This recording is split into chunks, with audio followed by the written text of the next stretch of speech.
Gracias, Pablo. Muy amable, Eliana, por la presentación. Eh, un poco difícil manejar el tiempo porque, de todas maneras, son dos temas que tienen mucha riqueza bibliográfica y tienen un sustrato fisiopatológico bien interesante. Yo creo que trajiste los conceptos muy claros y lo transmitiste de una forma pedagógica. Dos comentarios al margen. Sobre todo de choque anafiláctico, dado que nos enfrentamos con cierta frecuencia a esta emergencia catastrófica en cuidado intensivo. A propósito de la publicación del grupo de anafilaxia francés, que aglutinó casi 500 casos de anafilaxia reportados en Europa, en el ámbito hospitalario, eh, para tener en cuenta que un grupo grande de pacientes presentaron reacción anafiláctica grave después de cirugías con el uso de bloqueantes neuromusculares. La exposición al látex ocupó el segundo lugar. En tercer lugar, los opioides y propofol. Y en el tercero, los coloides. Y en el quinto puesto quedaron la exposición a antibióticos. Este fue un registro más de pacientes con anafilaxia en el ámbito de salas de cirugía y unidades de cuidado intensivo. Y los antibióticos implicados con más frecuencia fueron las cefalosporinas, la penicilina y la vancomicina eh, como causantes de reacciones anafilácticas severas. En relación a los bloqueantes neuromusculares, los más frecuentes fueron rocuronio, succinilcolina, rocuronio y con un porcentaje menor al 1% cisatracurina. Esto me parece interesante porque nosotros nos enfrentamos a pacientes que llegan en postquirúrgico inmediato y pues una complicación que afrontamos es el shock.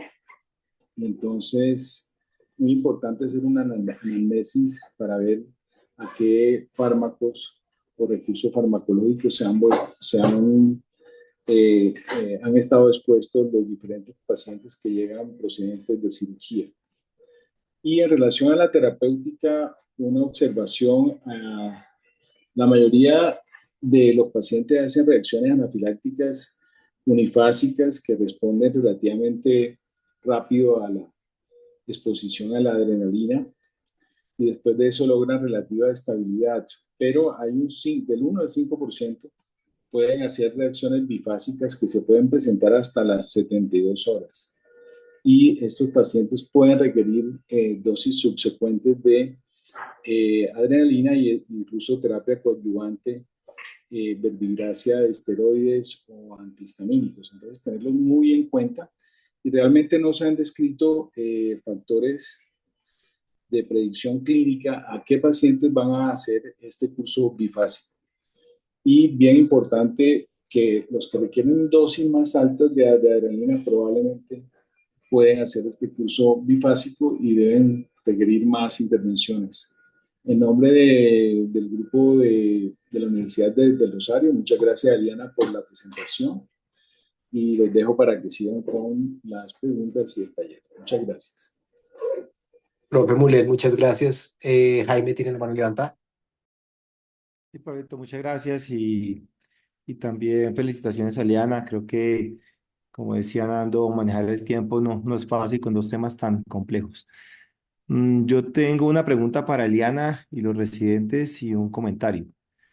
Y me gustaría que Liana, que revisó el tema, respondiera inicialmente. Liana, y es que eh, contaste muy bien todo el proceso fisiopatológico que nos interesa del choque anafiláctico y el síndrome de choque tóxico por estafilococo y por estreptococo. Yo te preguntaría, de acuerdo a eso que revisaste, ¿cuál es la relación que tú crees que existe entre ese síndrome de choque tóxico y el daño endotelial?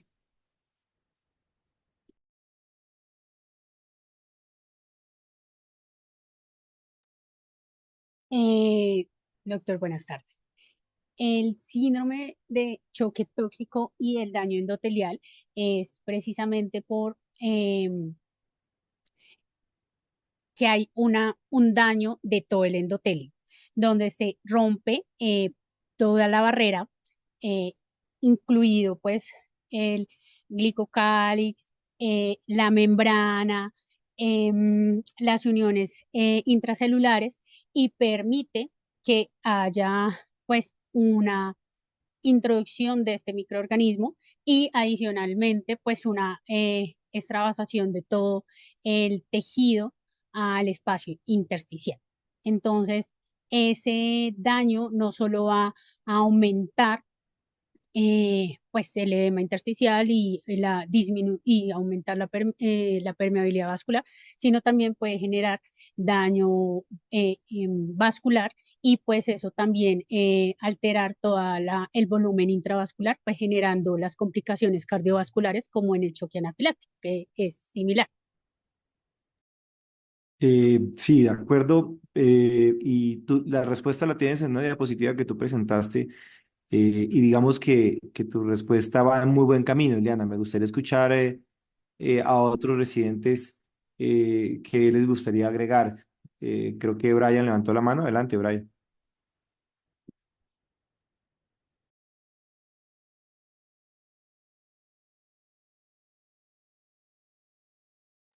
Ya, perdón.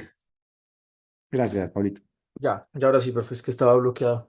Doc, para complementar un poco de Liana, revisando un poco la fisiopatología y en lo que confluyen ambos síndromes, dada esta actividad hiperinmune, juega un papel importante en la cascada inflamatoria inicial, sobre todo el endotelio pulmonar, porque son los sitios de acción específicos para los mediadores del tipo leucotrieno, sobre todo el leucotrieno tipo 2 y 2A y las variantes del factor de activación plaquetario.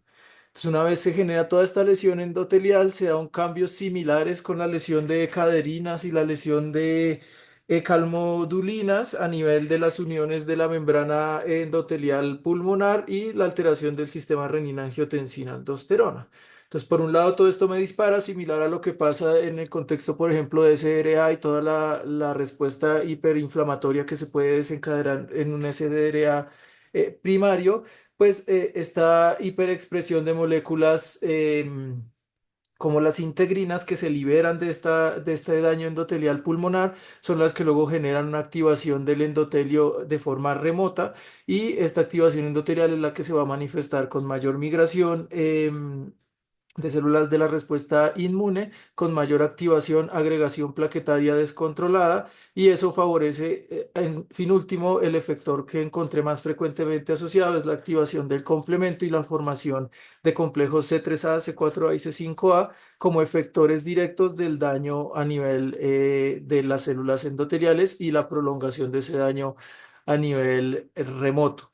Digamos que eso es como un factor inicial desencadenado a toda esta respuesta inmune, pero además la liberación de componentes celulares, tanto de la bacteria como de estos componentes estructurales de glicocálix, como el fibrinógeno, pues funcionan como una potenciación de esta respuesta hiperinmune, porque no solo se convierte en una respuesta a los superantígenos, sino en una hiperactivación e hiperexpresión de células de receptores tipo TLR y TCR en algunas subvariables que usan estos factores como la integrina, como algunos componentes de las uniones intracelulares, como ya nombré la caderina, para potenciar y favorecer y perpetuar toda esta respuesta inmune. Que por eso vemos que incluso cuando se controla el foco de infección o cuando se controla el alergeno, en los pacientes que tienen esta predisposición genética de esta hiperexpresión de moléculas presentadoras de antígenos, pues el daño se perpetúa a menos de que a través del tratamiento logremos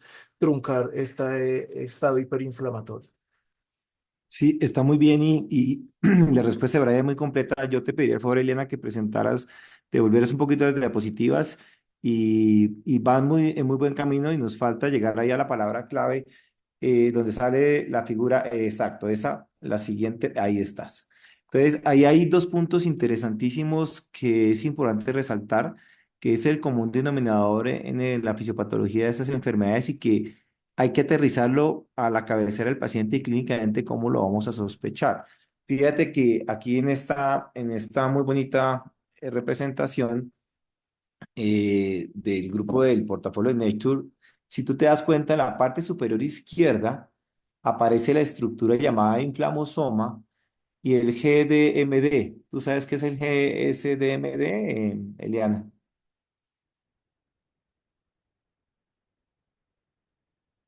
¿Me escuchas?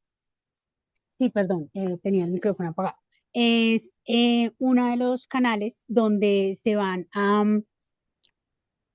va a salir de la célula como para activarse y atacar o pues actuar sobre el estreptococo del grupo A. Es un poro que se llama poro de Gasdermina. Fíjate aquí, y es lo que quiero que que te fijes tú, se fijen los demás. Donde está el inflamosoma, si te das cuenta, se está activando la prointerleuquina beta y la interleuquina 1 beta, todos activados por el inflamosoma. Entonces, ¿quién nos quiere recordar los tres componentes del inflamosoma?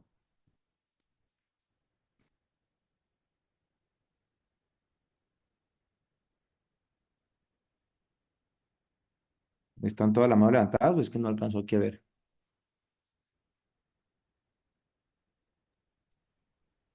El inflamosoma va a inhibir principalmente la interleuquina 8 y va a inducir la producción de interleuquina 1B y la piroptosis. Exactamente, y ya María Camila le doy la palabra. El punto es que en la muerte celular programada hay más de 18 tipos de muerte celular programada. Antes era solamente la apoptosis la que más conocíamos. La muerte celular programada, que todos estos procesos inflamatorios en sepsis, de choque tóxico, choque anafiláctico te genera es la piroptosis, que es la muerte celular programada de inflamación. Entonces, creo que María Camila y Juanita levantaron la mano ahí para que ya vayamos cerrando un poquito la idea y poder dar pie al caso clínico. Pablito, mil disculpas, pero valdría la pena resaltar esos dos conceptos ahí y ya lo vamos a cerrar. Entonces, si quieres, María Camila y Juanita, adelante.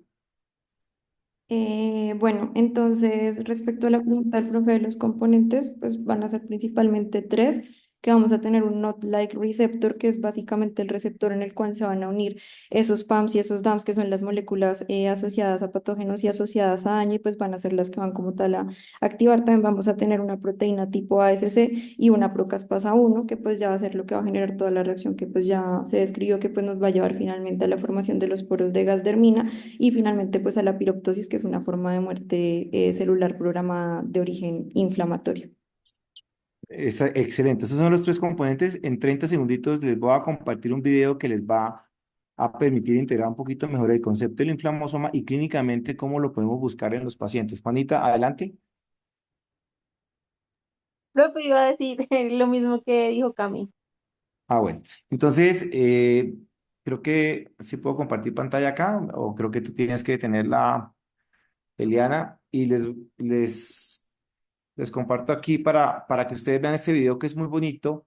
Este video les permite entender ustedes un poquito el inflamosoma, en qué consiste y cómo lo vamos a ver. Es una de las formas de muerte celular programada a patrón de piroptosis o la forma llegan a ese común denominador al final que tú lo mostraste en la diapositiva, por eso te decía, Eliana, que tú tenías la respuesta. Miren que están los tres componentes del inflamosoma. La caspasa 1, la proteína ASC y el no-like receptor. Se está formando aquí el inflamosoma, que es como una roseta. Aquí era lo que tú estabas mostrando allí en la parte superior izquierda, Eliana. Y esta roseta, aquí hay una vista frontal y otra vista como desde arriba, se empieza a formar producto de esa inflamación, independientemente del origen, pues el choque tóxico fue el que tú estabas mencionando, y finalmente lo que hace es que se active esta prointerleuquina beta y la prointerleuquina 1 y 18. Pero no se forma un inflamosoma, se forman cientos de inflamosomas en la célula para activar los poros de Gasdermina, que son los que al final llevan a esa muerte celular programada a patrón de piroptosis. Entonces, el punto es que se forman muchos inflamosomas, se van uniendo y se van constituyendo entre sí hasta que finalmente esos poros de Gardnerina, que era lo que tú estabas mostrando ahí en tu diapositiva en la parte superior izquierda, hace que se pierdan agua, se pierdan electrolitos y otras sustancias que al final terminan generando la muerte celular programada a patrón de piroptosis. Entonces, el inflamosoma es esa vía final común que por diferentes PAMs y DAMs que tú estabas diciendo muy bien, llevan a que esa célula se muera y obviamente a nivel endotelial es lo que tú tienes como expresión del choque. ¿Cómo lo diagnosticamos clínicamente? La expresión clínica del inflamosoma fundamentalmente es la elevación de la ferritina. Entonces, digamos que la descripción de carcilo de sepsis hiperferritinémica, si era diferente a las otras o no, fundamentalmente está relacionada con lo que ustedes ven en esta diapositiva y por diferentes PAMS, DAMS, y en este caso, pues la activación ya sea por la inmunidad tipo 1 o la tipo 4. Al final lo que tienes es gran cantidad de inflamosomas y el inflamosoma también pues por la ferritina va a generar esta respuesta pro antiinflamatoria. En otras palabras, cuando tú tienes ferritina habitualmente muy elevada, estás activando el macrófago y ese macrófago está condicionando toda esa respuesta inflamatoria que tú estás viendo. Entonces, digamos que en resumen, la vía final común a la pregunta que te hacía Eliana es que existe una relación bidireccional entre inflamación y activación endotelial. Es decir, a más inflamación en tu paciente, más activación endotelial. Y a más activación endotelial, pues más inflamación.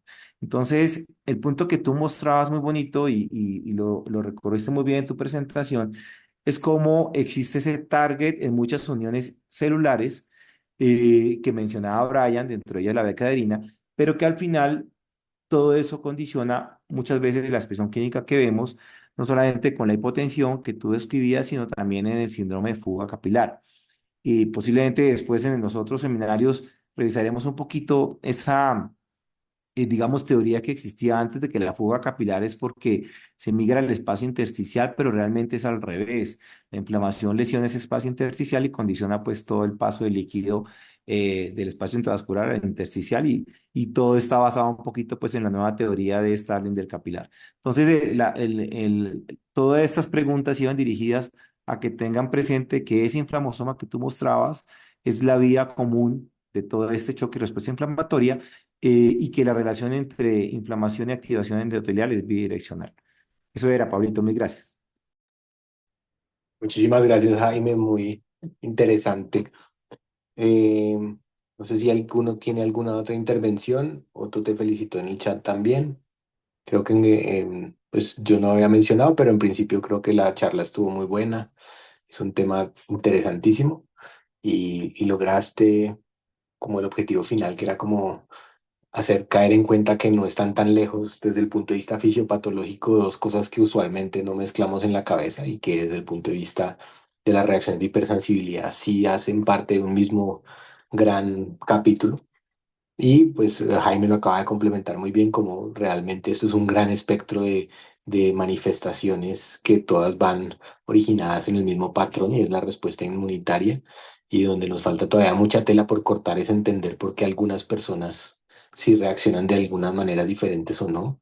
En choque tóxico, por ejemplo, sabemos que en estafilococo tenía que ver con la carga de infección que tienes, pero no necesariamente estás infectado, sino puedes estar colonizado. Por eso el gran boom en los 80 de las mujeres con los tampones y las crisis. Hoy en día realmente los vemos, por ejemplo, en quemados, lo vemos mucho porque hay una muy grande exposición a estafilococo en zonas relativamente protegidas que ahora ya están desprotegidas. En Piógenes, en cambio, usualmente lo que vemos son esas infecciones malditas que no se les quita con nada, que uno ve que el Piógenes es súper sensible, pero uno ve que no se le quita el derrame, no se le quita la neumonía, no se le quita la falla orgánica múltiple y probablemente tenga que ver mucho con estos fenómenos fisiopatológicos de superantígenos, que es un modelo muy interesante dentro de las fisiopatologías, digamos, de las reacciones inmunes inapropiadas. Y pues la anafilaxia, que sí la vemos con más frecuencia, que hemos visto que hay de todos los tipos y colores, todo lo que rescató el profe Mulet de tener cuidado en los factores de riesgo, de tratar de entender su entorno, a veces pensar en qué factores pueden ser, que no todo eso, entonces siempre llámenles la atención los choques que se revierten muy rápido y ese tipo de cosas, y de pronto echen para atrás y en general los manejamos casi siempre a todos igual, pero a veces se nos olvida como replantearnos y decir, venga, este parecía haber sido más bien como una anafilaxia y no realmente un choque séptico clásico, de pronto podemos quitar más rápido los antibióticos o dependiendo, digamos, hacia dónde nos vamos orientando. Entonces creo que el llamado de esta charla en el fondo era esa, era tratar de reconocer otras formas de activación de choque mediado por otras cosas que no suelen ser, digamos, la clásica sepsis, y creo que Eliana hiciste muy buen trabajo en esa presentación. Si tienes por ahí el caso, podemos revisar el caso.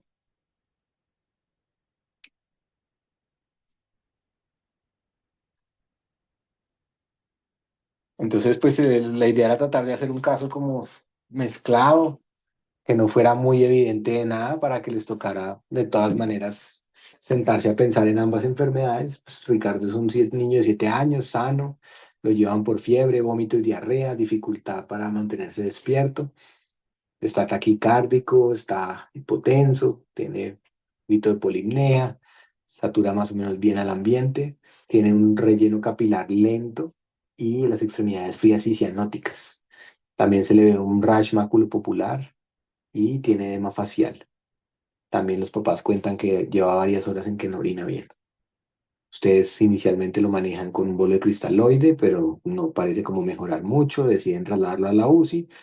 Empiezan a buscarle como locos un foco. No encuentran así como nada importante. Los paraclínicos muestran leucocitosis, neutrofilia, un poquito de trombocitopenia, pero no en un rango anormal terrible.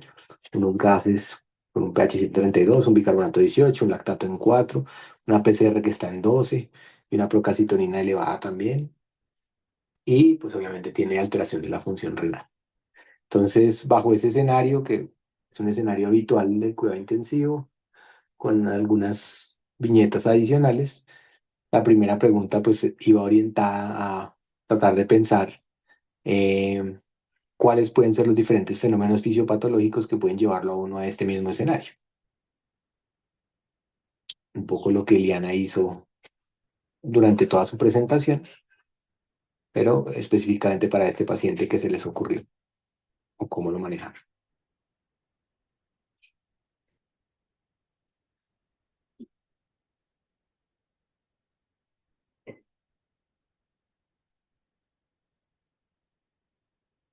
Juanis. Bueno, pues como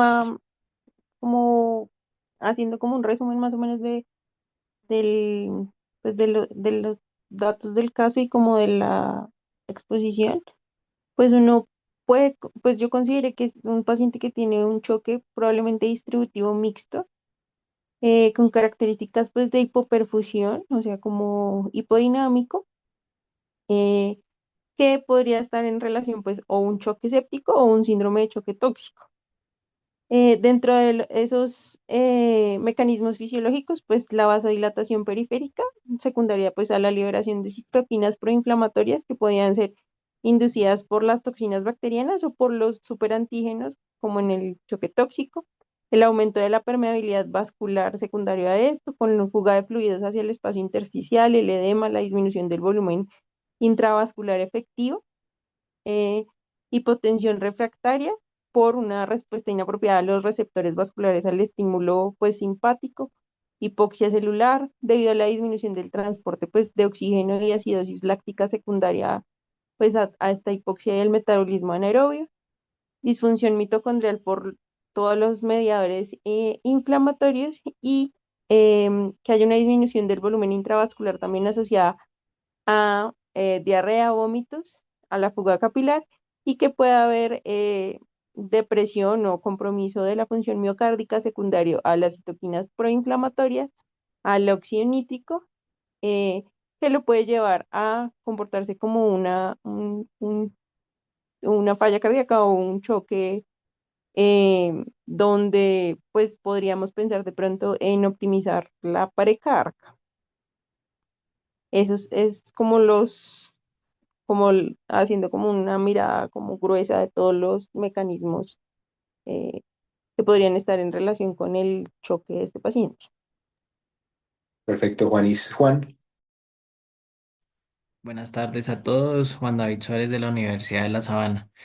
Realmente, pues digamos que me encuentro muy de acuerdo con lo que mencionó Juanita y acorde a lo que presentó Eliana.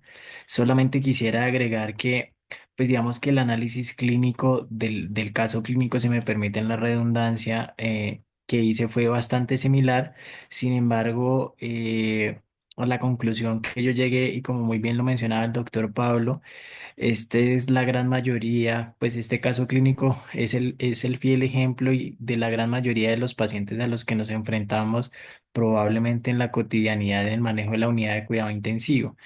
Si realmente no estuviéramos abordándolo, pues específicamente en una presentación de síndrome de choque tóxico y o anafilaxia, realmente yo concluí, pues digamos en el taller envié que en este momento tan agudo probablemente yo no encontraba elementos conclusivos que me permitieran el diagnóstico certero y conclusivo de un choque tóxico y si bien de igual manera descartar un componente de anafilaxia, a pesar de lo que lo considero de baja probabilidad.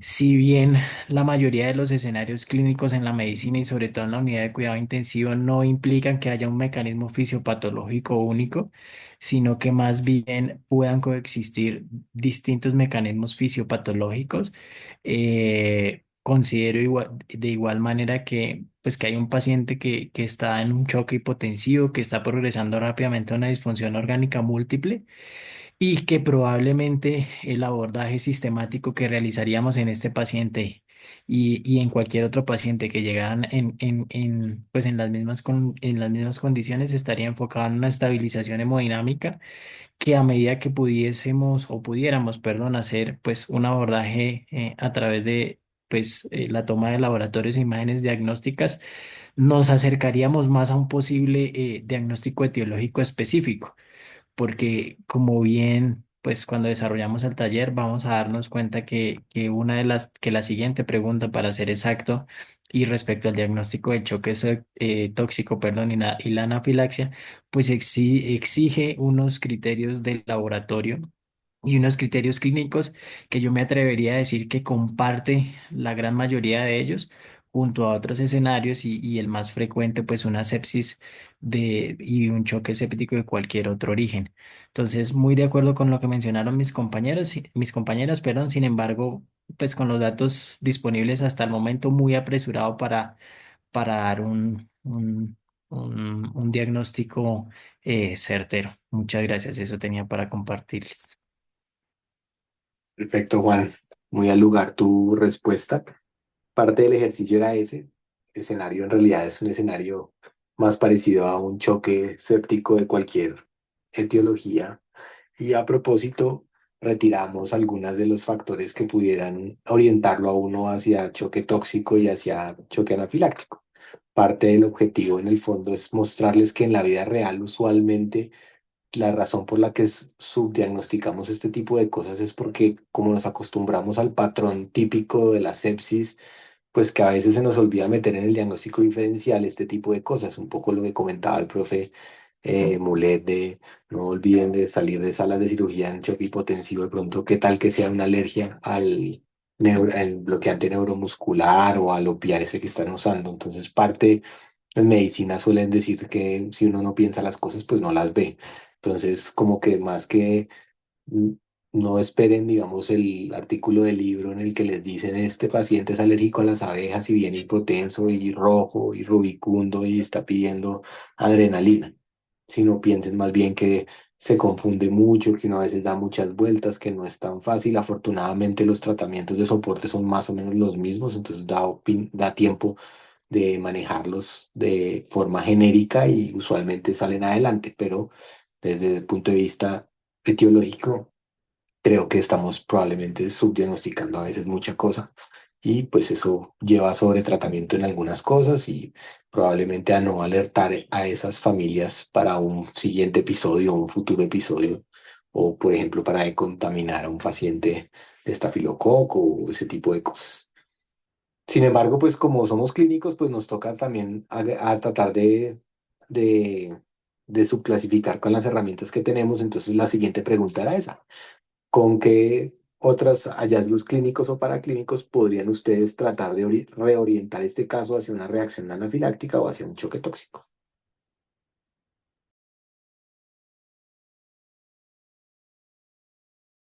Héctor. Hola, buenas tardes. Héctor Romero de la Universidad del Rosario. Cuando leí la pregunta, pues para mí lo fue más fácil como hacer un cuadrito de las cosas clínicas y paraclínicas para poder distinguir estas dos eh, etiologías, en el cual pues veamos en algunas cortas clínicas como el inicio, en el cual la reacción anafiláctica es mucho más rápida, en cambio en el síndrome de choque tóxico es un poco más gradual en horas a días. Cuando hablamos de historia clínica completa, pues podemos, cuando lo sospechamos, como decía ahorita el profe, pues podemos ver en la reacción anafiláctica una exposición a algún alergeno versus en un síndrome de choque tóxico, vamos a ver el antecedente o algo que nos pueda predisponer a algo infeccioso. El rash, cuando lo vamos a ver en la clínica y vamos a leer del libro, de la anafilaxia es una urticaria, un angedema, un eritema difuso, versus en el síndrome de choque tóxico, donde es una erupción más maculopapular o un eritema generalizado que posteriormente hace una descamación. En parte del edema, podemos ver que en la anafiláctica, pues vemos que es un edema prominente, un angedema, sobre todo en la parte superior del cuerpo, que es la cara, los labios y la lengua. Y en el síndrome de choque tóxico, pues podemos verlo más es por fuga capilar y lo podemos ver de forma severa en cualquier parte del cuerpo. En la parte respiratoria, pues cuando esculteamos al paciente, buscar el broncoespasmo, el estridor, el paciente pues va a estar con obstrucción de vías aéreas y puede llegar ahí a tener una mayor dificultad respiratoria en la reacción anafiláctica. Igual la hipotensión es más de forma súbita relacionada pues con la vasodilatación masiva que habíamos explicado Eliana en las diapositivas, versus en el choque tóxico que es un poco más progresivo y puede responder mucho más fácil a por la puerta de fuga capilar y las toxinas. En cuanto a los síntomas gastrointestinales, encontré que en la reacción anafiláctica, normalmente los vómitos y la diarrea son más ocasionales por los mediadores histamínicos versus el choque tóxico, en el cual pues, pueden llegar a ser más severos gracias a las toxinas que se encuentran involucradas en la fisiopatología. En cuanto a la descamación cutánea, pues sabíamos que es más típico del síndrome tóxico, estafilocóxico, que pueden perdurar semanas, versus en la reacción anafiláctica que no. Y en cuanto a las diferenciaciones paraclínicas, encontramos pues que la leucocitosis en el síndrome de shock tóxico pues está marcada con la neutrofilia y la trombocitopenia puede ser un hallazgo muy común. La PCR y la procalcitonina van a estar más elevadas en el síndrome de shock tóxico, indicando pues la infección severa y vemos los mecanismos por los cuales están involucrados. La función renal también puede estar más alterada en el choque tóxico y ya pruebas como la triptasa sérica elevada en la cual nos va a indicar degranulación de los mastocitos, la vamos a encontrar más la reacción anafiláctica. Por último, pues vamos a mirar a estos pacientes siempre con los hemocultivos y si estamos sospechando alguna otra cosa, como digamos la CID, pues vamos a ver los tiempos de coagulación más elevados. Listo, no sé qué más. Perfecto, Héctor, muchas gracias. ¿Alguno tiene algún otro tip? Creo que Héctor los dijo todos. Bueno, muy bien. Y para terminar y para tratar de terminar en el tiempo, entonces, no sé si cómo hicieron los diagramas. La idea era que buscaran los blancos terapéuticos posibles basados en los mecanismos para cada uno de los diagnósticos y por qué funcionan o no funcionan. María Camila. Buenas tardes, María Camila Sosa de la Universidad de La Sabana. Ya les comparto el diagrama que hice. Ahí ya ven la pantalla, ¿sí? Los gaticos. Sí, los de siempre. Entonces, aquí tenemos el esquema que hice. Entonces, básicamente lo que hice fue poner primero la fisiopatología, pues brevemente. Entonces, específica de cada uno. Entonces, básicamente en el shock tóxico lo que vamos a tener es la presencia de las toxinas bacterianas que nos van a generar una activación masiva de los linfocitos, liberación de citoquinas, todo el efecto que esto va a tener a nivel endotelial, a nivel vascular, pues una tormenta de citoquinas, la interleuquina 1, el TNF-alfa, la interleuquina 6 principalmente, que nos van a llevar a vasodilatación, a fuga capilar y eventualmente todo esto nos va a llevar a una disfunción multiorgánica que va a ser secundaria a esa hipoperfusión sostenida por las alteraciones tanto macro como microcirculatorias y pues a la toxicidad directa generada por las propias toxinas. También, bueno, por otro lado, el choque anafiláctico entonces nos va a llevar a una liberación de mediadores, pues principalmente a nivel de los mastocitos con liberación de histamina, de leucotrienos, de prostaglandinas, una vasodilatación con fuga capilar, que pues va a ser por la acción justamente de la histamina en sus receptores y a una vasoconstricción por la acción pues principalmente de los leucotrienos. Eso es como la parte separada de ambos, que finalmente ambos pues nos van a llevar es a un choque distributivo que nos va a llevar a una vasodilatación, a una fuga capilar y que va a haber presencia como tal de una hipovolemia relativa que nos va a llevar a una disminución del retorno venoso y pues eventualmente una disminución de la precarga y pues a una afectación como tal del gasto cardíaco y por tanto eventualmente de la perfusión. Acá pues en negrita pues tengo la parte de la hipovolemia relativa como común hacia los dos que pues nos puede explicar un poco en general porque este tipo de choque pues usualmente puede ser refractario al manejo con líquidos como pues fue justamente el caso pues del taller en el cual no respondió a un bolo inicial de cristaloides y en estos pacientes pues debemos pensar de una, pues ya cuando no responde, pues pasarnos a un manejo vasoactivo, que dependiendo del tipo de shock y la causa y pues su fisiopatología, pues vamos a utilizar noradrenalina o adrenalina. ¿Esto por qué va a ocurrir? Pues básicamente porque, pues, como su nombre lo dice, el shock distributivo nos va a hablar de que no hay como tal un volumen insuficiente, sino que ese volumen no va a estar distribuido adecuadamente por un aumento a nivel de la capacitancia vascular que va a hacer que haya una mayor proporción de volumen sanguíneo que corresponda pues a volumen no estresado y pues que por tanto no nos va a contribuir ni a la presión de llenado vascular ni al retorno venoso y pues por tanto no nos va a contribuir al gasto cardíaco del paciente. Entonces, en cuanto al manejo específico, tenemos que en el shock anafiláctico, esa parte de la vasodilatación, de la pérdida, del aumento, perdón, de esa capacitancia vascular, la vamos a tratar principalmente con adrenalina, tanto por su efecto vasoconstrictor como por sus efectos que va a tener específicamente a nivel broncoconstrictor, el efecto beta 2, y también por el efecto que va a tener a nivel de receptores en los mastocitos, que nos puede ayudar a regular un poco la parte de la liberación de histamina, y por eso es que pues, sería el de elección en este tipo de choque. Mientras que en el shock tóxico, pues el manejo vasopresor de elección que vamos a tener inicialmente va a ser la noradrenalina debido a su fisiopatología y pues que no vamos a tener como tal la necesidad de actuar ni en receptores betados a nivel bronquial ni en receptores betados a nivel de los mastocitos. Entonces la noradrenalina nos va a permitir manejar pues más específicamente la parte vascular.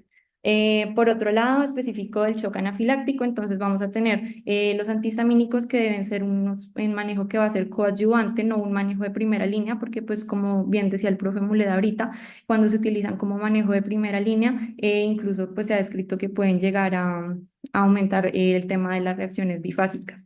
Entonces, siempre utilizarlos como un manejo coadyuvante y no como único manejo de un shock anafiláctico, justamente también por la fisiopatología que ya vimos, pues que los antihistamínicos no nos van a resolver esa hipovolemia relativa. Respecto a si se deben usar de primera o segunda generación, pues realmente decía o sea, lo que encontré de lo que leí, pues no hay como un consenso claro de cuáles utilizar. Lo otro que mencionaban eran los corticoides, que también la evidencia es limitada, pero que podrían llegar a prevenir esas reacciones bifásicas, entonces podrían llegar a ser útiles, pues utilizarlos tampoco pues como un manejo total, pero pues sí como un manejo coadyuvante. Lo otro pues es el manejo broncodilatador específico para la parte bronquial que pues se ha activado por los leucotrienos y pues si tenemos un shock refractario pues describían el rol del azul de metileno debido a que también, pues aparte de que en general, pues si tenemos un shock que ya definitivamente refractario lo deberíamos utilizar, también pues tiene pues un efecto importante a nivel del óxido nítrico porque la histamina nos va a aumentar la expresión de óxido nítrico sin tasa, entonces el azul de metileno en el caso de un shock que ya no nos respondió a las dosis de adrenalina, pues podríamos pensar en iniciarlo y pues podría tener un papel importante a ese nivel. Por otro lado, por el lado del shock tóxico, entonces vamos a tener el manejo vasopresor, como ya lo mencioné, la noradrenalina, el control de la infección con los antibióticos, pues tener en cuenta las penicilinas resistentes a penicilinasa, la cefalosporinasa o la vancomicina y pues siempre adicionar clindamicina o linezolid para pues con el objetivo principal de no tanto manejo antimicrobiano sino manejo específico a nivel de las toxinas. Y lo último pues la que se podría llegar a utilizar la inmunoglobulina IB para inmunomodulación para poder inhibir la síntesis de proteínas y por tanto poder neutralizar las toxinas producidas por las bacterias. Y ya. Muy bien, María Camila, muy claro, muy completo. María Juliana.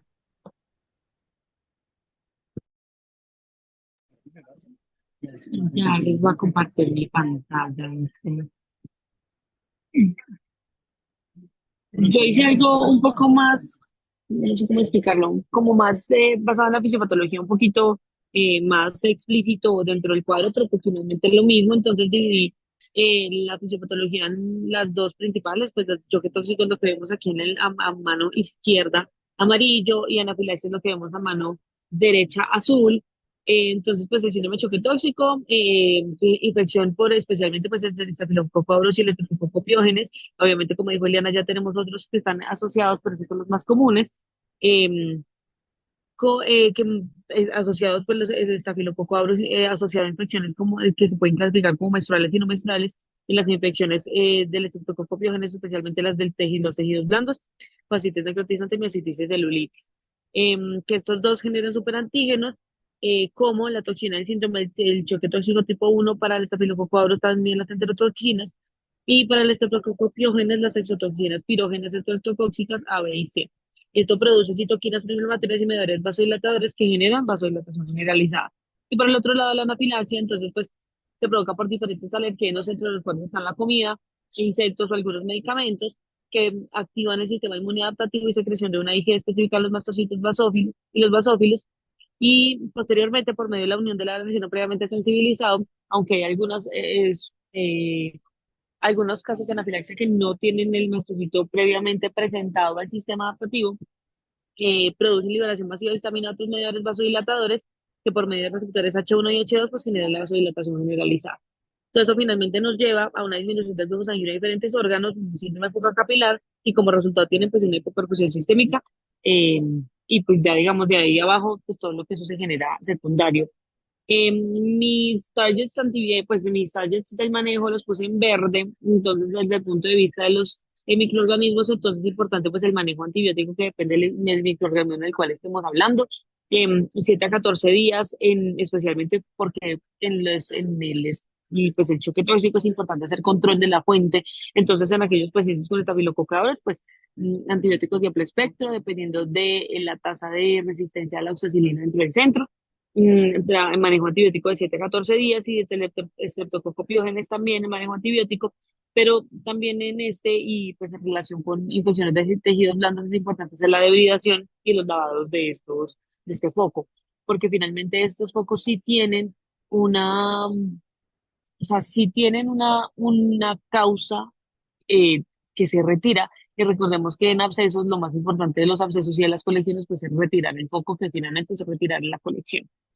Desde el punto de vista de la vasodilatación generalizada, entonces puse también hay reanimación hídrica. Dentro de la reanimación hídrica, pues también está no solo la reanimación hídrica, que mejora un poquito el volumen intravascular. Recordemos que no es que responda mucho, pero también ahí es importante poner todo lo que tenga que ver con vasopresores específicos, dependiendo pues del caso en el que estemos hablando, como ya dijo María Camila. Desde el punto de vista de la anafilaxia, entonces, igual a como dijo María Camila, pues finalmente lo más importante es la adrenalina, que actúa como un alfa-agonista a nivel de la vasodilatación generalizada.